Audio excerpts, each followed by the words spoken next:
It was US Steel who first started the safety first movement in 1906. They realised that the primary cause of accidents was the unsafe behaviour of workers, as against correction of physical hazards such as simply putting up guards and fences and so on. Arguably the father of behavioural safety was Herbert Heinrich in the 1930s, who worked for the American Travellers Insurance Company. His job was to review thousands of accident reports over many years and drew the conclusion that most accidents, injuries and illnesses in the workplace were due to man failures or worker errors.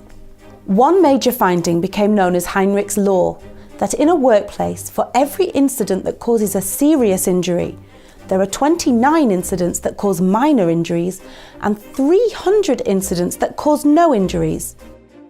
This is Heinrich's triangle, which shows us the ratios he discovered from the data.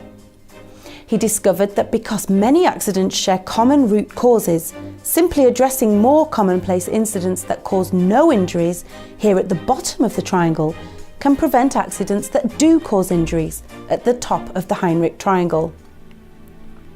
Here's an example. Say you cross the workshop talking on your phone and concentrating on the call rather than what's around you. Say you did this every day of the year. For 300 walks and talks, you'd be fine. But for 29 days, you'd have a near miss. And you'd also in that year have a serious incident. Now this is the statistical probability thrown up by Heinrich's triangle, and it has been shown to be quite accurate. The problem is, of course, you don't know when that serious accident is going to happen, unless you take out the risky behaviour of talking on the phone in the first place. Heinrich's work became the foundation stone of behavioural safety as we know it today. His work provided guidelines on how to scale up from incidents and near misses to a good estimate of the probability of real serious accidents. We now know that as well as basic human error, there are other reasons for injuries in the workplace that all need addressing.